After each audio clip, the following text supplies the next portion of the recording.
a million years, chilling in a block of ice. From a caveman brought back to life in Encino Man to George of the Jungle, Watch out for a tree. to the Mummy, There's something out there.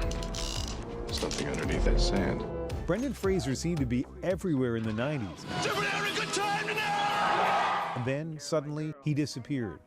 Overcoming injuries he got making movies, raising his young kids, dealing with a very public divorce. And just as suddenly it seems, he's back. People are amazing. With his widely lauded portrayal of Charlie, the deeply troubled lead character in The Whale. I need to know that I have done one thing right with my life. The dramatic turn is his big Hollywood comeback, embraced by critics and giving this Canadian a serious shot at an Oscar.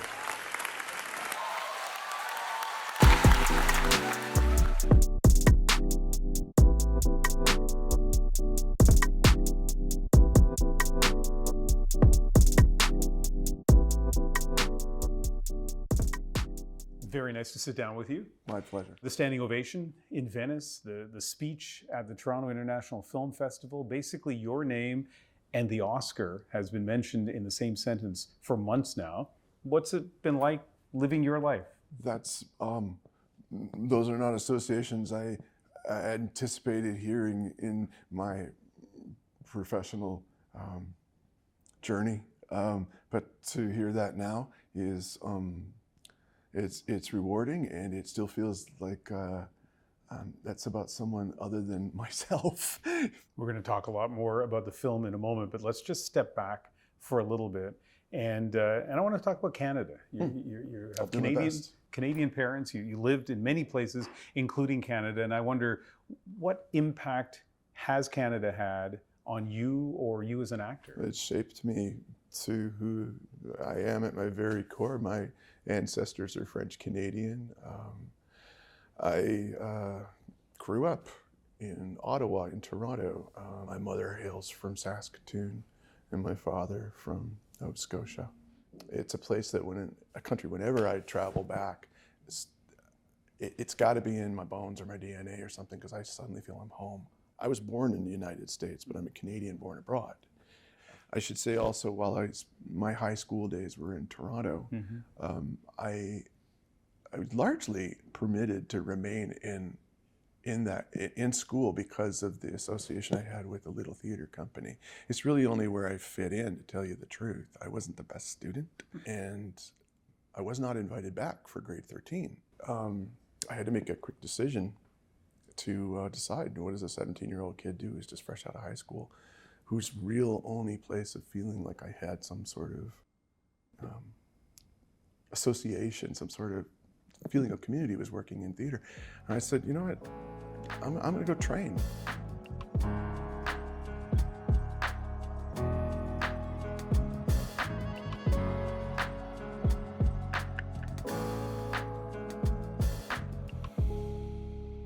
And now I'm thinking about those movies in the 90s, Encino Man. Got some fresh nerds. Weeds in the juice. Ow!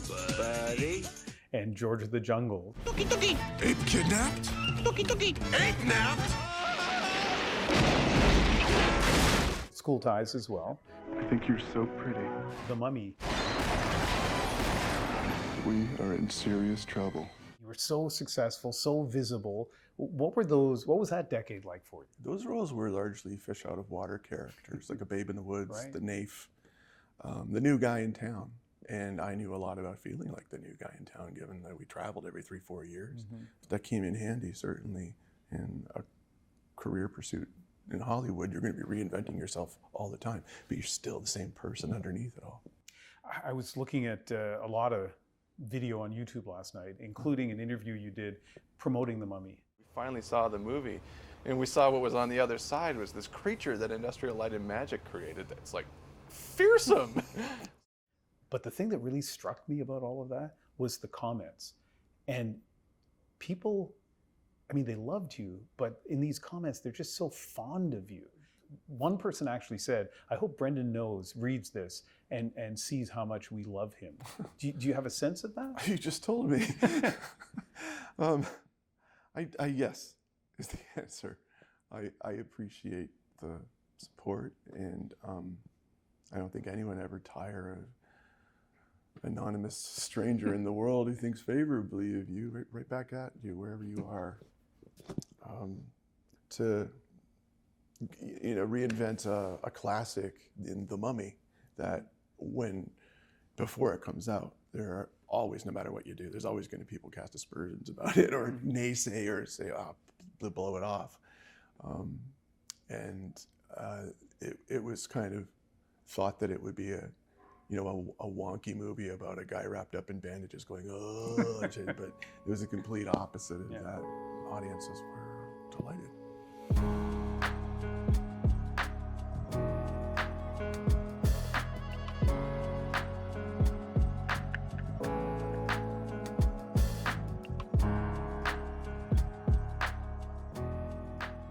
And then you stepped out of the limelight for a period of time, and you've talked about it. But since we're sitting here now, let me ask you, why? I had some injuries. I had some just standard issues that men get with joints, degeneration of soft tissues between bones and spinal, blah, blah, blah. But I did, and I was able to heal. I was able to address the issues medically. But it took me a while. It took me all in like about 7 years, I think, spread out, which is my privilege because I'm much better for it. And it also gave me an appreciation of what's really important to me, and that is my kids, my family life. And that was when I first started my family.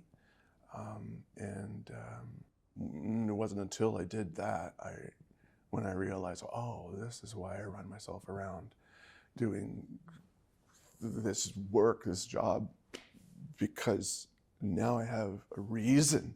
It's so that I can be there for them, and also I can put that aside and not be the actor, movie guy. I just want to be a dad, and that's the time that I took to take advantage of it. Yeah. You gave a heartfelt speech at TIFF. It's the audience that gives cinema life, so I must thank you for keeping me in the job that I love.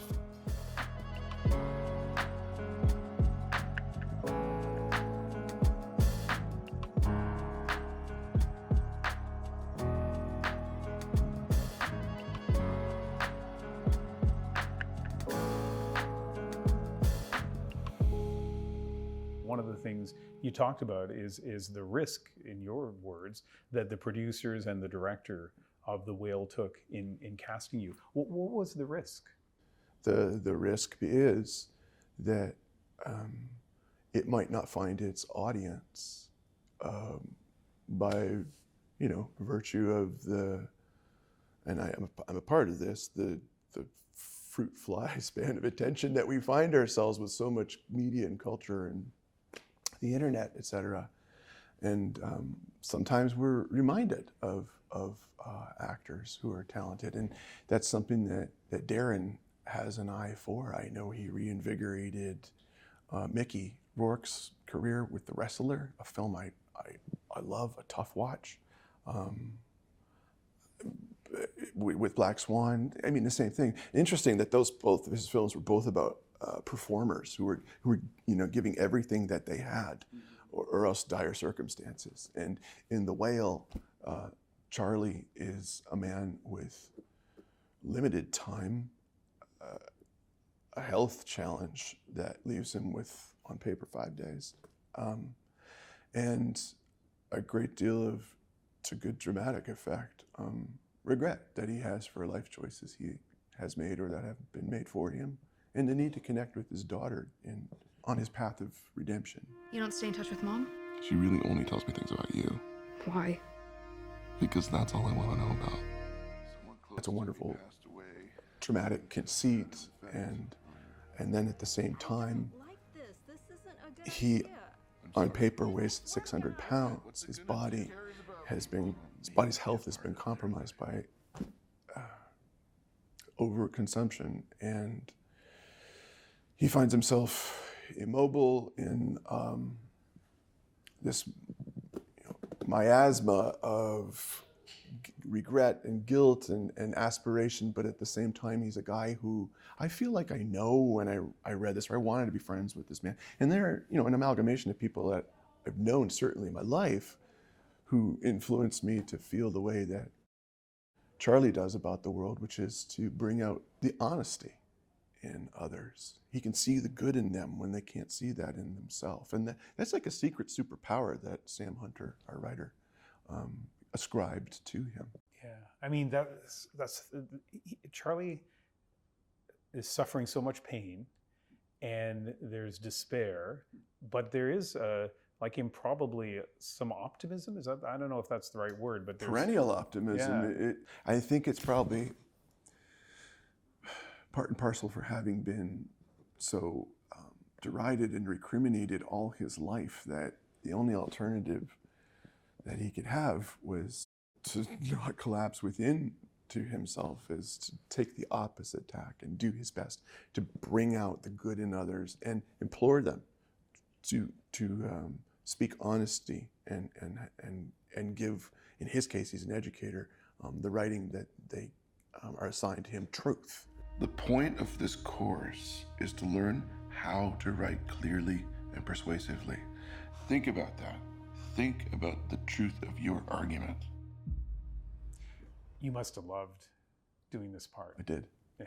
Absolutely did. It had all the elements of everything I love about filmmaking, because it strikes the notes of the emotional journey that we all go on with, in this instance, everything that we wish we could have said or would have said. If you, like a guy like Charlie, who I played in this movie, in any way struggle with obesity, or you just feel like you're in a dark sea, I want you to know that if you too can have the strength to just get to your feet and go to the light, good things will happen.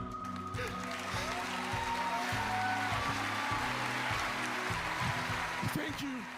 You are at the top of your game. That's why people are associating you with the Oscars. A lot of people feel that you are the favorite to win the Oscar. That's a lot of tea leaf reading. I know, and it's not coming from you, I know. But I'm fascinated by people who are at the top of their game. And I wonder, like, let me ask you, what's the secret to your success? I don't think I'm ever going to be able to answer that, because I don't know that I've ever succeeded, to tell you the truth. There's still an inherent instinct in me that someone's going to walk in the room and like, hey, Fraser, get back in the dish pit, And I hope that never leaves me. I never want to get too comfortable. What's next for you? It's an open slate.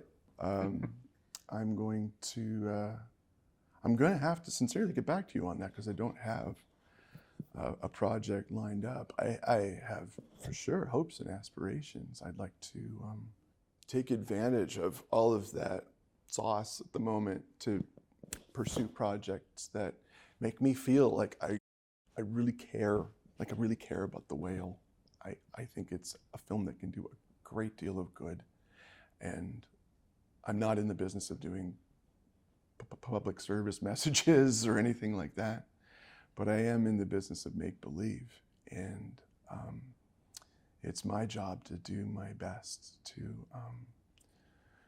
suspend disbelief and have something to offer in a way that's interesting and new and can hopefully enlighten the discourse of our culture.